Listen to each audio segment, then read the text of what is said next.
The oil, I made a Redneck repair of a gas strut. Basically the piston for the strut stops about here somewhere, so I put it all the way out. And when I drilled this, I flushed some of the rest of the oil out, the blood of filings out, so I don't damage that little seal in there. And drilled a hole near the bottom. And I got a Schrader valve from a buggered up tyre in a tube, cut it off, wire built all the rubber off and polished it up and brazed it on. That's it. Now I've got a refillable gas strut.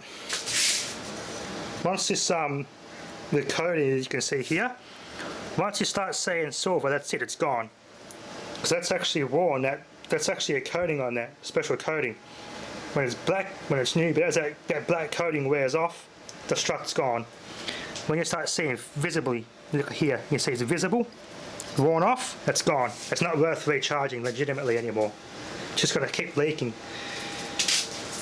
There's a little bit of, tiny bit of play in that seal, but I'll just keep airing this thing up now. So I've got a tyre valve in there. I got some I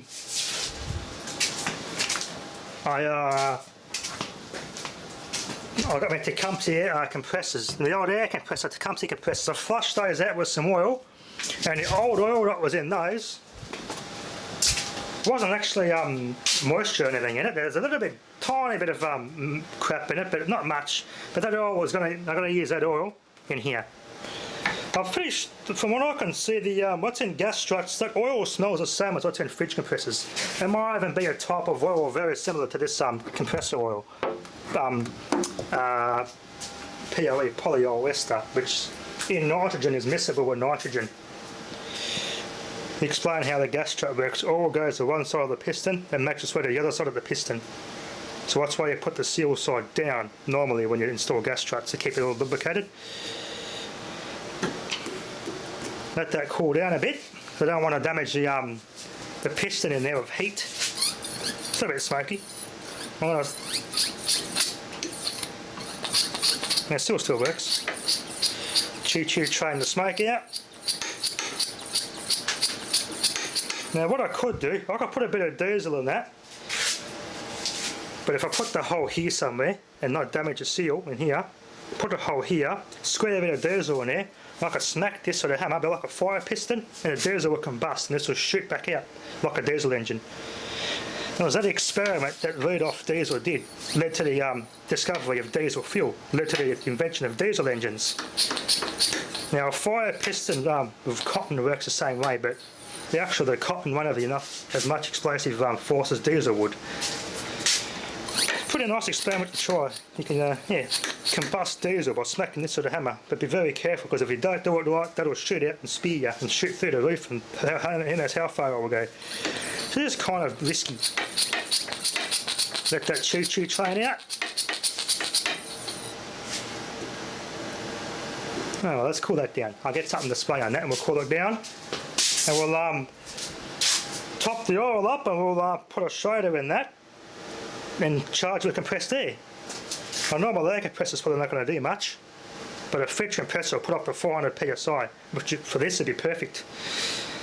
You have a customisable refillable gas strut for any small little projects or whatever. If you're on a bit of a budget, you don't want to spend money in recharging and gas strut to a certain spec, which there's two places in town that actually do that.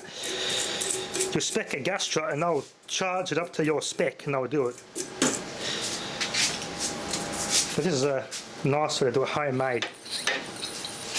But that braze held on real nicely. Oh, so get some oil in that and put a valve in that, a stem in that, and we'll give it a go. Well, we always re-gas this strut. I did a little bit, but you sort of have to be quick and hold the air on as you unplug it, because it will shoot the pressure out immediately as soon as you disconnect it.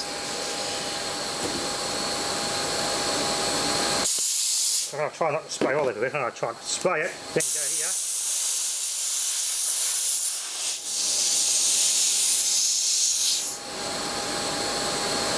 110 psi.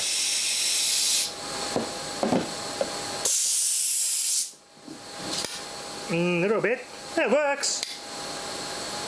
It didn't work very well though. You need a fridge compressor at higher pressure. But the oil inside I put in here, compressor oil, is working just like it would normally. It dampens, right? Not quite enough under the same pressure. We need some more pressure in here. Definitely some more pressure. I need some sort of valve on here that will not release this. So, because you can't really compress much gas in there being air. Nitrogen you can. It's like slightly less dense than air or something, and it can work with nitrogen. But if I put some air dust or difluoroethane in there, it'll be liquid in there. That might work a bit better. That'll be a bit of a challenge to get it in there. Especially under pressure, it only goes to about 80 or 100 psi. Not much force, but it does work.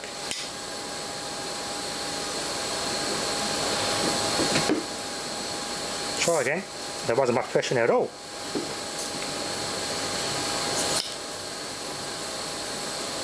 You kind of got to hold it. Hear the oil working in there. You put the oil back in the end of my hose now.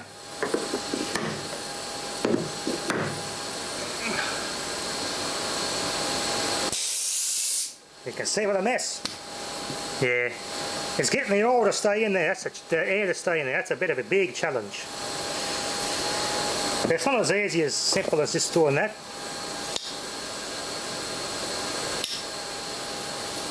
But it did work. After the experiment I was seeing how I can get enough pressure in there without dumping it all straight away when I disconnect it. What a mess. Good thing I put a bit more oil in there than necessary to compensate for the mess. But I got enough in there now. I successfully disconnected it without losing all the charge. So it's about 110 psi in there. So it's a bit of a trick. You got to disconnect it in a way that you don't lose a charge in here as the valve pops off. It's probably about half a kilo of force, so it'd be good for small things. About half a kilo of force, not much. But maybe I'll mix that with a fridge compressor and a nice valve to put on here. Put higher pressure in it with a fridge compressor. These ones here go up to about 500, 600 psi. So mix that with one of these fridge compressors. And get it really high pressure, max it out and disconnect it quickly. So you're going to make some sort of a quick connect that comes off here without a drop under pressure, because it's only a small little area and that'll drop quickly when you disconnect this. So it's a bit tricky to do it right, but I think I've repaired a gas strut. There's enough oil in there still. You can tell the way it goes up. You can hear the oil go past the seals in there. But pretty much just some used fridge compressor oil. That's had a bit of Morris air tool oil in it too. But fridge compressor oil, POE, polyester oil, smells just as much the same as the oil that came out of here in the first place. But there we are, a successfully recharged gas strut in DIY. All you got to do is braze in a little Schrader valve and you're good to go. You could even braze one on this end. Have a little oil pump system with syringes out of more gas struts and make up a little hydraulic setup for the kids. That might be something to do.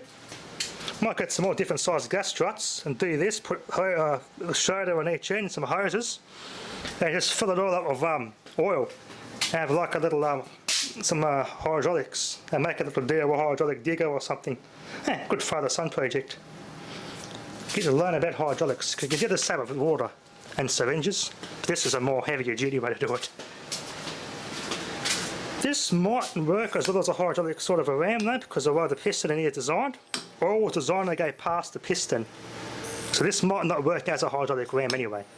It's designed for gas. Because the oil will just go seep past it, and this really won't do anything. It will move a little bit, then the oil will go past it and it will equalise and it won't do anything. It's not getting any weaker. I'm going to get a scale, see how much push it's got on it, how much force it pushes down on. But there you go. Easy, simple. Redneck repair of a gas strut. That worked quite well, better than I thought.